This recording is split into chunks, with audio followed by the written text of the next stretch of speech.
আসসালামু আলাইকুম। 2024 সালে নবম শ্রেণীর শিক্ষার্থী ভাই বোনেরা, আশা করি তোমরা সকলে ভালো আছো। তোমাদের বিষয়ভিত্তিক মূল্যায়ন নির্দেশিকায় নবম শ্রেণীর স্বাস্থ্য সুরক্ষা এই সাবজেক্টটি কীভাবে মূল্যায়ন করা হবে, অর্থাৎ শিক্ষার্থীদের বোর্ড কর্তৃক প্রদত্ত যে মূল্যায়ন নির্দেশিকায় কি কি কাজ শিক্ষার্থীদেরকে শিখতে হবে এবং কোন কোন কাজগুলোকে শিক্ষক মূল্যায়ন করবে, আমি সেই বিষয়গুলো তোমাদের সামনে তুলে দেওয়ার চেষ্টা করব ইনশাআল্লাহ।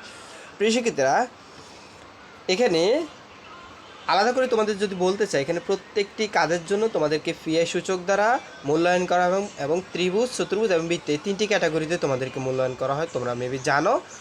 তো এখানে পিআই সূচকের আদলে যে কাজগুলো তোমাকে মূল্যায়ন করা হবে, এখানে বলা হচ্ছে যে ষষ্ঠ শ্রেণীতে পরিষ্কার পরিচ্ছন্ন, আমি যদি একটু জুম করে দেখাই কাজগুলো, এখানে যে ষষ্ঠ শ্রেণীতে পরিষ্কার পরিচ্ছন্নতার নিয়ম মেনে চলার যে কাজগুলো শিখেছ বিদ্যালয়ে, বাড়িতে তা করেছ। নিয়মিত গোসল করা, আগে হাত ধোয়া, নিয়মিত দাঁত ব্রাশ করা, চুল নখ কাটা ইত্যাদি পরিষ্কার রাখা, এগুলো। আচ্ছা, মূলত কাজটা কি এখানে দেখো, যে সকলকে নিরাপদ থাকতে নির্দেশনা, সকলকে নিরাপদ থাকতে সহায়তা। মূলত এখান থেকে তোমাকে এই মিডিয়ার ইতিবাচক প্রভাব, এই যে মিডিয়ার ইতিবাচক এবং নেতিবাচক প্রভাব নিয়ে সচেতনতা, এখানে এই কাজটা তোমাকে শিখতে হবে, ঠিক আছে।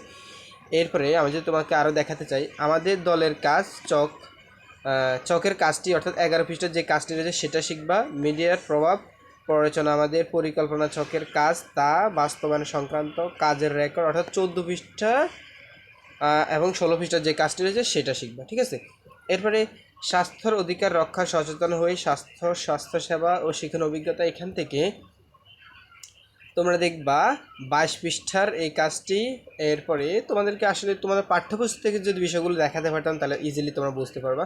জাস্ট এখানে তো অনেক সময় ব্যাপী, এই জন্য তোমরা 24 পৃষ্ঠার যে কাজটি রয়েছে সেটা শিখবা। এরপরে তোমাদের এইভাবে 26 পৃষ্ঠা, এখানে 26 পৃষ্ঠায় কী কাজ রয়েছে, নিশ্চয়ই 26 পৃষ্ঠার মধ্যে কোনো একটা কাজ রয়েছে, ওই কাজটা শিখবা। এখানে পৃষ্ঠা নাম্বার সহকারে তারা উল্লেখ করে দিয়েছে যে সুরক্ষা আমাদের কাজ, এটা মেবি 49 পৃষ্ঠা, ঠিক আছে। তো 49 পৃষ্ঠার এই কাজটা।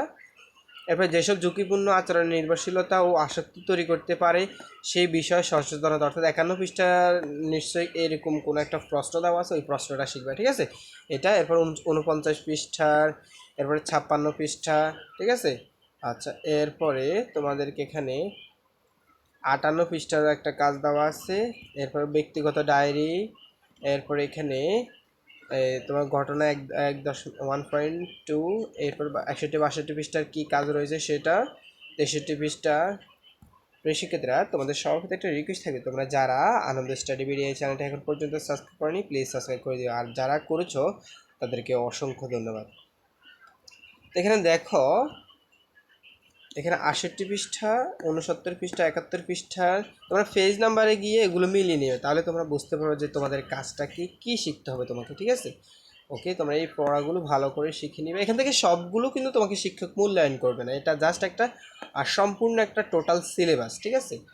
তো এখান থেকে সবগুলো তোমাকে মূল্যায়ন করবে না, এখান থেকে আংশিক কিছু বিষয় শিক্ষক তোমাদেরকে এখান থেকে মূল্যায়ন করবে, ঠিক আছে। এই তো প্রিয় শিক্ষার্থীরা, এখানে তোমরা অবশ্যই এগুলো গাইড বই অথবা তোমাদের পাঠ্য বই থেকেও এগুলো তোমরা শিখে নিতে পারো, ঠিক আছে। ওকে, এই ছিল তোমাদের সম্পূর্ণ সিলেবাসটি। প্রিয় শিক্ষার্থীরা, তোমাদের কোনো কিছু জানার থাকলে অবশ্যই তোমরা কমেন্ট করে জানাতে পারো, ভিডিওটি অবশ্যই একটা লাইক করে দেবে। ধন্যবাদ সবাইকে।